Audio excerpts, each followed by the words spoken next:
솔로몬에게 임한 두 번째 계시라고 하는 자에서 오늘 말씀을 함께 나누도록 하겠습니다.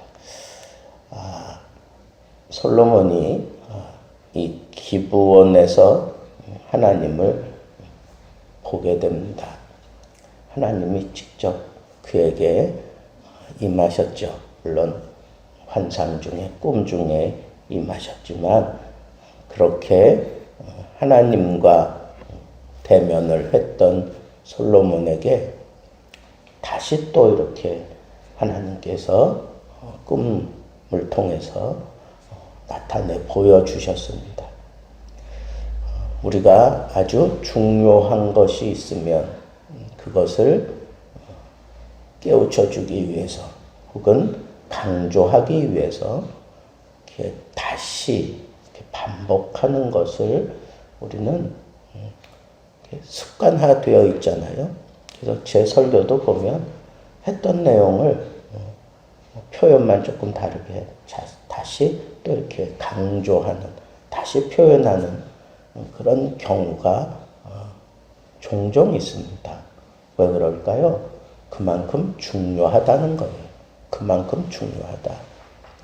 그래서 제가 교육과 출신이잖아요. 그러니까 그 교육의 기본적인 그런 메시지는 강조하는 데서 차별을 두는 거예요. 그러니까 여러분이 저 얘기 또 하시는구나, 뭐 그렇게 여러분들이 느꼈으면 그걸 강조점으로 생각하고 잘 받아들이고 잘 새겨야 합니다.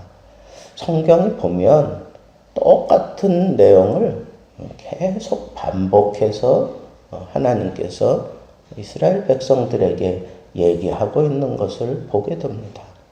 오늘도 마찬가지예요. 하나님께서 솔로몬에게 첫 번째 나타나셔 말씀하신 것과 동일한 얘기를 또 하십니다. 그만큼 중요하다는 거죠. 그런데 강조하기 위해서만 이 중요한 포인트를 재차 밝히는 게 아니라 그걸 강조함으로 인해서 무언가를 내가 스스로 좀 점검하고 잘못된 것을 돌아보고 혹은 잘못될 수 있는 그런 상황을 예방하기 위해서 이렇게 두 번째, 세 번째, 뭐 거듭거듭 그렇게 반복하는 것도 우리는 잘 알고 있습니다.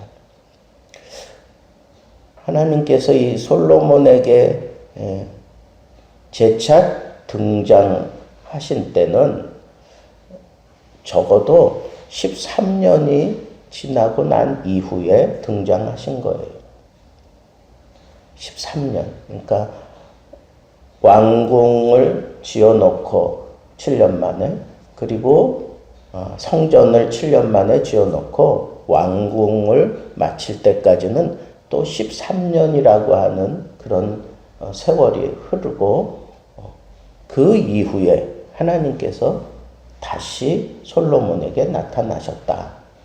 그러면 솔로몬이 지금 즉위해서 약 24년 정도, 23년 정도 지나가고 있을 때 지금 하나님이 다시 등장하신 거잖아요. 그러면 솔로몬이 즉위해서 뭐 20년 넘어가면서부터는 모든 나라가 이스라엘로 오고 싶어 했어요. 솔로몬을 보고 싶어서. 우리가 잘 아는 스바 여왕도 있고 또 히람왕, 아버지 친구였던 히람왕도 이 솔로몬을 적극적으로 도와주며 성전을 짓게 했던 이런 일들을 보면 이 무역의 중심지는 그 히람왕이 있던 그 항구 도시예요. 그런데 사람들이 거기에 집중하지 않고 이렇게 솔로몬이 있는 이스라엘 땅에 집중하여 모여들고 있는 때예요.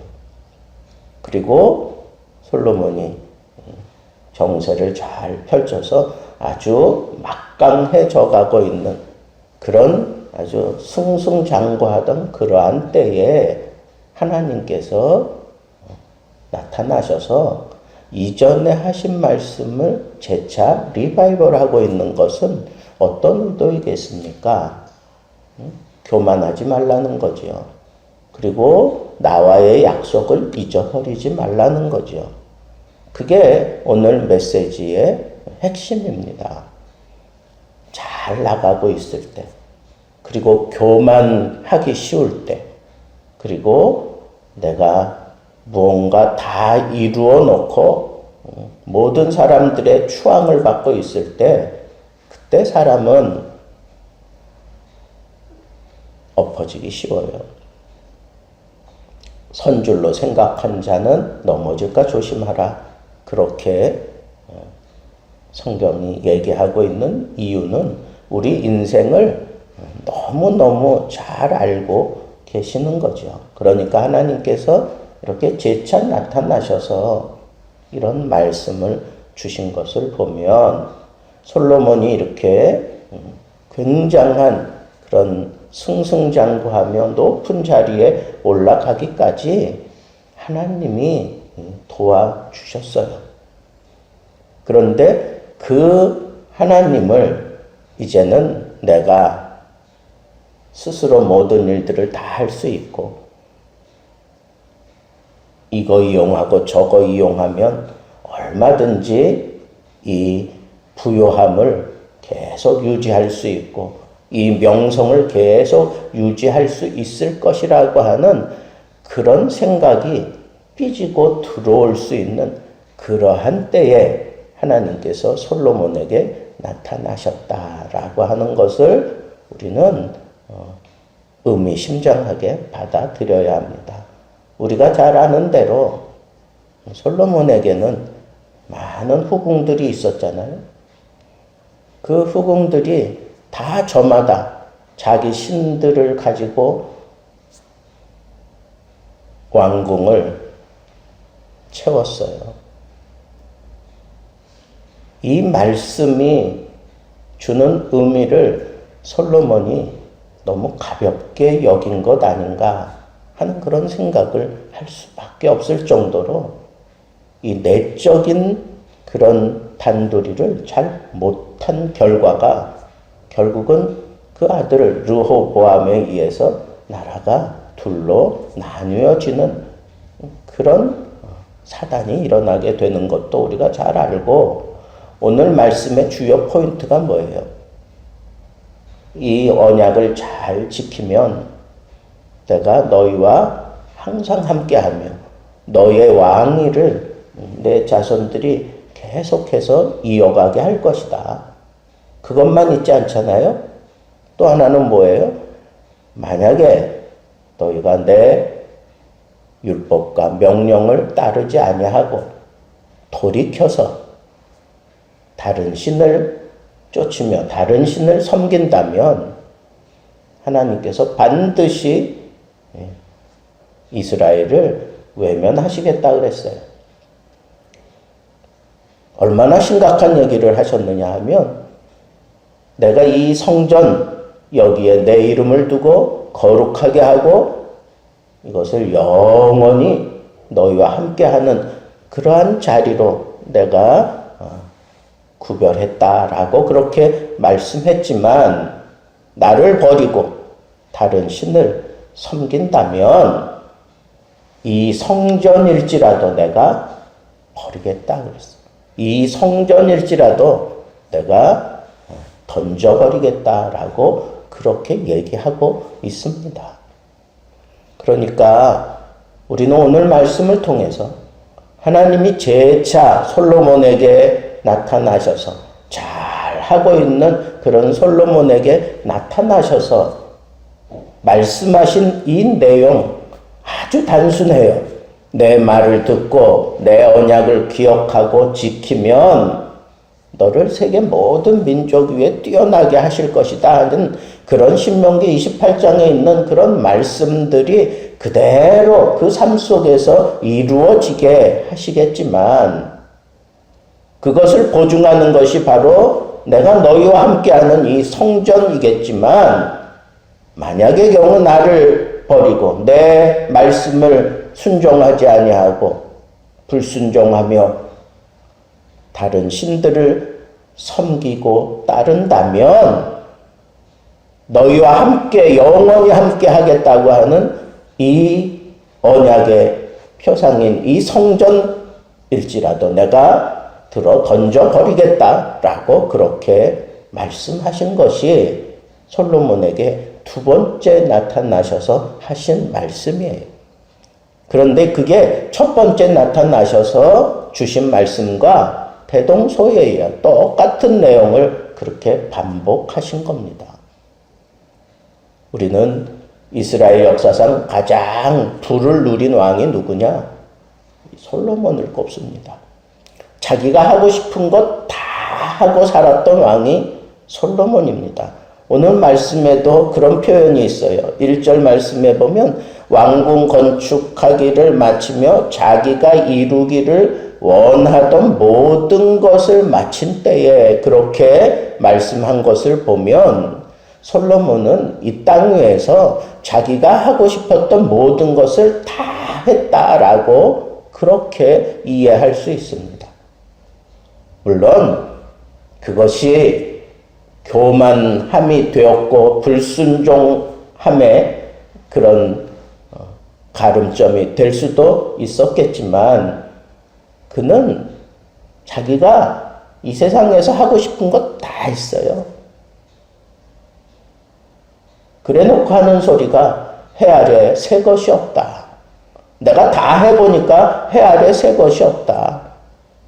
그렇게 얘기하고 있는 것을 우리는 그의 말씀을 통해서 우리가 자주 대하고 있습니다. 여러분, 우리 인생들은요, 최고의 자리에 올라가서 거기서 자기가 누릴 수 있는 걸 다 누렸다고 할지라도 해 아래 새 것이 없어요. 이전에 이미 누군가 다 했던 거예요. 그거 가지고 의시될 필요 없어요. 그거 가지고 교만할 필요 없어요. 하나님 앞에 언제나 겸손해야 돼요. 우리의 살 길은 하나님을 붙들고 하나님을 따라가는 그 길 외에는 없는 거예요.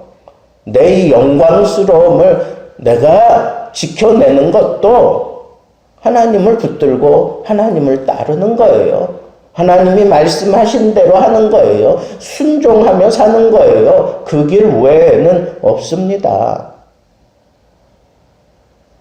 넘어질만 할 때 하나님께서 솔로몬에게 나타나셔서 하신 말씀, 그것이 솔로몬에게 주신 말씀만은 아니에요. 처음에는 솔로몬을 향한 그런 분명한 내가, 너가 이런 표현을 하지만 5절 이하에 보면 만일 너희나 너희 자손이, 그러면서 6절에서는 그 대상을 솔로몬에서 이스라엘 전체로 이렇게 옮기고 있는 것을 보게 됩니다. 솔로몬뿐 아니라 하나님을 따르는 모든 백성들이 이 말씀 앞에 동일하다, 그런 얘기예요. 솔로몬을 부하게 하셨던 하나님이 이 말씀을 그대로 믿고 따른다면 우리도 솔로몬처럼 부하게 해주실 것입니다. 그러나 솔로몬이 하나님만 섬기지 아니하고 다른 신을 포용하면서 그가 이 수치스러운 그런 결말을 만들어내는 장본인이 되고 말았던 것은 하나님의 말씀을 순종하지 못했기 때문에 그렇습니다. 그 뒤를 따르는 모든 이스라엘 백성들이 결국은 아수르와 바벨론에 의해서 망하고 포로로 잡혀가서 그들이 하나님의 말씀을 묵상하고 말씀을 다시 되새김질하면서 그들이 이 불순종의 죄를 아주 철저하게 깨달았을 것입니다. 여러분, 모든 사람들에게 동일하게 하나님이 말씀하시는 분명한 복과 저주가 여기 하나님의 말씀을 따르느냐에 있고 하나님을 떠나 다른 신을 섬기느냐에 있습니다. 이 말씀을 하나님이 굳이 2번씩이나 솔로몬에게 나타나셔 말씀하신 그 이유가 뭐겠습니까? 그리고 모든 백성들에게 이 말씀을 동일화시키면서 그 말씀을 또 우리가 받아들이고 있는 이 순간에 1.1핵도 변하지 않고 그대로 우리에게 주어지는 이 말씀을 받고 있는 우리들에게 우리 주님이 요구하시는 그 말씀, 그 생각, 그 뜻 너무 선명하지 않습니까? 순종하며 살아라. 말씀에 순종하며 살아라. 나를 떠나 다른 신을 섬기는 불순종을 저지르면 세상에서 가장 수치스러운 그런 수치스러움을 안게 될 것이고 그리고 저주 속에서 살게 될 것이다. 그러나 이 말씀을 믿고 따른다면 세상에서 비교할 수 없을 만한 큰 복과 영광을 누린다. 라고 하는 이 메시지 솔로몬에게 주신 것처럼 우리에게도 또 거듭 주셨으니 이 말씀 붙들고 하나님께 순종하며 살고 그 순종함 때문에 이 땅 위에서 평안하고 복되고 영광스러운 삶을 살게 되기를 우리 주님의 이름으로 축복합니다.